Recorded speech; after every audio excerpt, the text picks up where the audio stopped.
Hello दोस्तों, आपके अपने YouTube चैनल पर आपका स्वागत है। इस वीडियो में हम बात करेंगे कई सारी खबरों के बारे में जिनकी वजह से कुछ कंपनियां कल काफ़ी फोकस में रहेंगी। मंडे को काफ़ी ज़्यादा वो रडार पर रहने वाली हैं।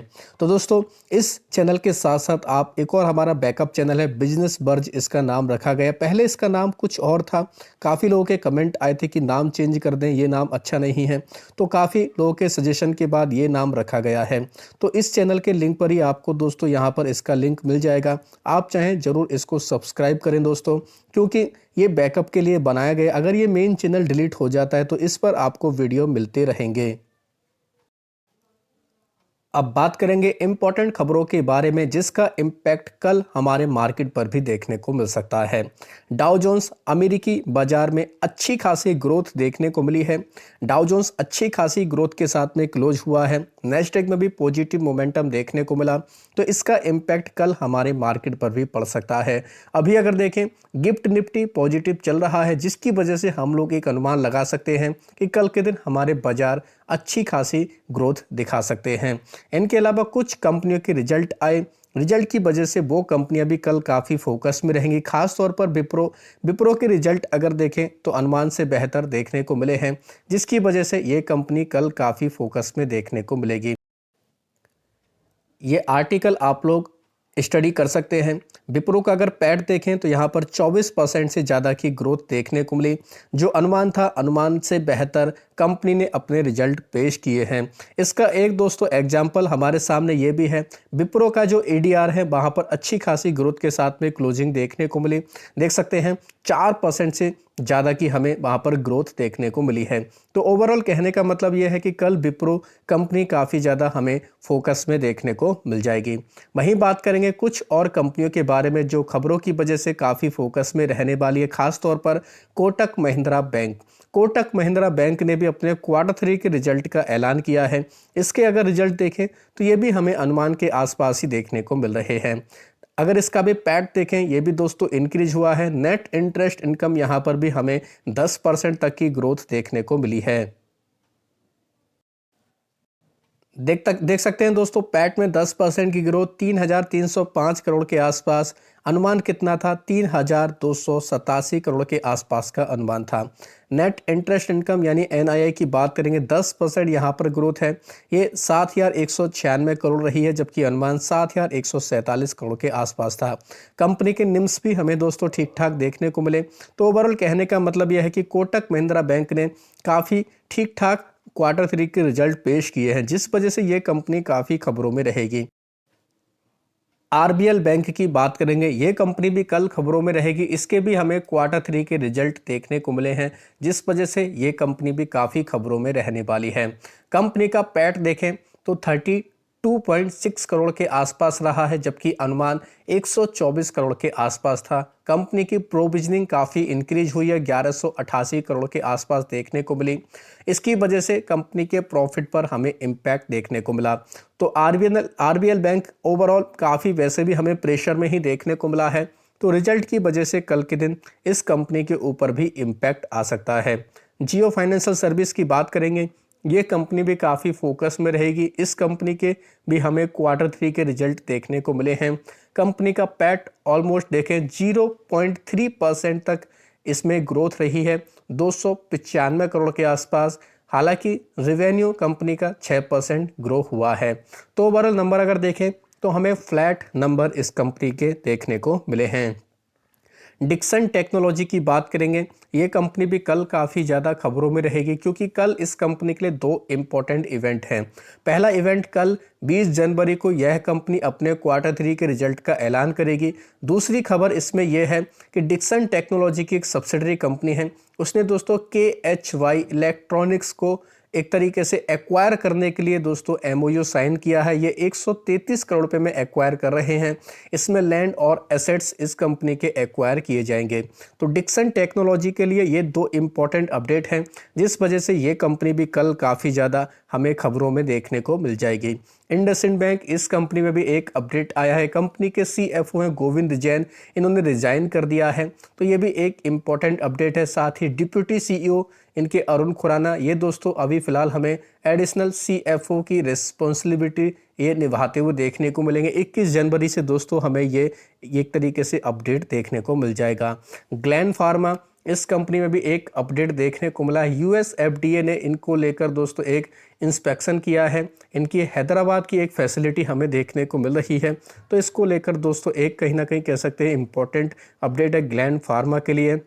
इनको ये EIR दिया गया है, तो काफ़ी इम्पोर्टेंट अपडेट ग्लैंड फार्मा के लिए भी ये सामने आ रहा है। हिटाची एनर्जी, इस कंपनी के ऊपर भी नज़र रख सकते हैं, इसमें भी अपडेट आया है। कंपनी ने अनाउंस किया है कि ये 4200 करोड़ रुपए का फंड रेज करेंगे QIP के जरिए। 18 जनवरी को कंपनी की बोर्ड की मीटिंग में इसको लेकर अप्रूवल दिया गया है। तो हिटाची एनर्जी की कंपनी भी काफ़ी ज़्यादा फोकस में रहेगी। इनके अलावा कुछ और कंपनी जैसे जाइडस लाइफ साइंस, इसके ऊपर भी चाहें तो आप नज़र रख सकते हैं। कंपनी को US FDA से एक अप्रूवल मिला है इनकी फेज़ 2 क्लिनिकल ट्रायल के लिए। दोस्तों इनका एक हमें इम्पोर्टेंट प्रोडक्ट देखने को मिलता है, उसको लेकर दोस्तों ये इनको अप्रूवल मिल चुका है। तो ये नोवल ओरल स्मॉल मॉलिक्यूल हमें ये इनहेलर देखने को मिलता है, इस वजह से ये कंपनी भी काफ़ी फोकस में रहेगी। आशापुरा मिनकेम, ये कंपनी तो फ्राइडे के दिन अच्छी खासी ग्रोथ दिखाई, अच्छी खासी ग्रोथ के साथ क्लोजिंग देखने को मिली। इसमें भी एक न्यूज़ है, कंपनी ने दोस्तों MOU साइन किया है चाइना रेलवे के साथ में, जॉइंटली डेवलप करेंगे दोस्तों ये फैको बॉक्साइट डिपॉजिट। इन हमें दोस्तों ये चाइना के कुछ एरिया में ये काम करने वाले हैं, तो ये भी एक इम्पॉर्टेंट अपडेट इस कंपनी ने दिया है।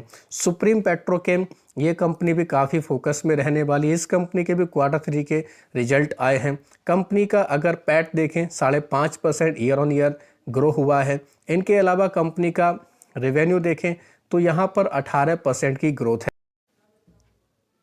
तो ये कंपनी भी इस खबर की वजह से हमें काफ़ी फोकस में देखने को मिलेगी, चाहें तो इसके ऊपर भी नज़र रख सकते हैं।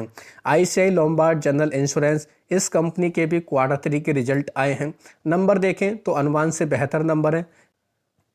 कंपनी का पैट देखें तो इसमें अच्छी खासी ग्रोथ देखने को मिली, 68% तक की कंपनी ने ग्रोथ दिखाई है। अगर कंपनी का दोस्तों रिवेन्यू देखें, यहाँ पर भी अच्छा मोमेंटम देखने को मिला। तो जो भी मार्केट में अनुमान थे कंपनी ने उसको फुलफिल बीट किया है, जो भी एक्सपेक्टेशन थी उसको भी कंपनी ने फुलफिल एक्सपेक्टेशन को बीट किया है। तो काफ़ी अच्छी खबर है इस कंपनी के लिए, जिस वजह से ये कंपनी भी हमें काफ़ी अब खबरों में देखने को मिलने वाली है। वहीं बात करेंगे रामकृष्णा फोर्जिंग के बारे में। रामकृष्णा फोर्जिंग के भी हमें Q3 के रिजल्ट देखने को मिले हैं। इसका भी पैट लगभग 15% ग्रो हुआ है ईयर ऑन ईयर के बेसिस पर, 100 करोड़ के आसपास। वहीं इस कंपनी का अगर दोस्तों एविडा मार्जिन भी देखें तो ये भी काफ़ी अच्छा है, 22% था पहले, हालांकि अब थोड़ा सा इसमें कट रहा है 21.6% के आसपास। तो ओवरऑल कहने का मतलब ये कि कंपनी ने ठीक ठाक नंबर रिपोर्ट किए हैं। मिंडा कॉरपोरेशन, इसमें भी एक अपडेट सामने आया है जिसकी वजह से ये कंपनी भी कल खबरों में देखने को मिलेगी। कंपनी ने कंप्लीट कर लिया एक्विजिशन, 49% का हिस्सा ये ले रहे हैं फ्लैश इलेक्ट्रॉनिक्स प्राइवेट लिमिटेड के अंदर। तो कंपनी की तरफ से इसको लेकर अपडेट दिया गया। डालमिया भारत, इस कंपनी के ऊपर भी नज़र रख सकते हैं। डालमिया भारत में भी हमें न्यूज़ देखने को मिली है, इन्होंने ऐलान किया ये भी एक्वायर कर रहे हैं 26% की हिस्सेदारी। एक कंपनी है सोलिस ऊर्जा एनर्जी प्राइवेट लिमिटेड, तो इसके अंदर ये अपनी हिस्सेदारी को ले रहे हैं। वहीं बात करेंगे अडानी एनर्जी सॉल्यूशन, इसमें भी एक अपडेट सामने आया है। अडानी इलेक्ट्रिसिटी ने दोस्तों अडानी प्रॉपर्टी के साथ में एक करार किया है, ये एक्वायर कर रहे हैं इनका super Heights infra space 475 crore रुपए में, ये हमें न्यूज़ देखने को मिली है। वहीं वारी रिन्यूएबल टेक्नोलॉजी की बात करेंगे, कंपनी के Q3 के रिजल्ट आने के बाद से स्टॉक काफ़ी प्रेशर में रहा है। तो दोस्तों इस कंपनी ने आगे की ग्रोथ को लेकर कुछ प्लान सामने रखे हैं, कुछ आगे चल के कैपेसिटी भी इंक्रीज करने की बातें सामने आ रही हैं। तो ये कंपनी भी काफ़ी ज़्यादा हमें फोकस में देखने को मिलेगी। कल यानी 20 जनवरी को कुछ कंपनियां ऐसी हैं जो अपने Q3 के रिजल्ट का ऐलान भी करेंगी। तो इनमें कुछ इंपॉर्टेंट कंपनियां जैसे APL अपोलो, इनके अलावा Central Bank, Dixon Technology, IDIB bank, इनके अलावा IOB, IRFC, Jammu and Kashmir Bank, ये कंपनियां अब कल अपने रिजल्ट जारी करेंगी। तो आप चाहें इनके ऊपर नज़र रख सकते हैं। MCX, ये इसके भी कल रिजल्ट आएंगे।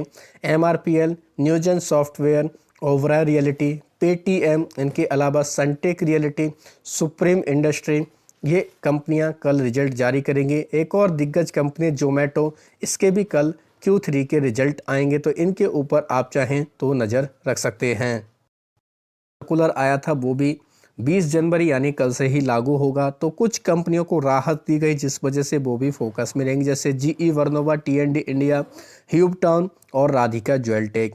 वहीं 8 कंपनियों को राहत दी गई, यानी इनको बाहर निकाला गया, जिनमें खासतौर पर BSE, राम रतन वायर, RBNL, सेकमार कंसल्टेंसी, इनके ऊपर नज़र रख सकते हैं। इनके अलावा शॉर्ट टर्म के ASM से भी दोस्तों 3 कंपनी बाहर निकले, जिनमें स्पंदाना स्फूर्ति और जेन टेक्नोलॉजी का नाम है। C2C एडवांस सिस्टम को भी चाहें तो आप अपने रडार पर रख सकते हैं। जेन टेक को चाहें तो आप अपने फोकस में ज़रूर रख सकते हैं।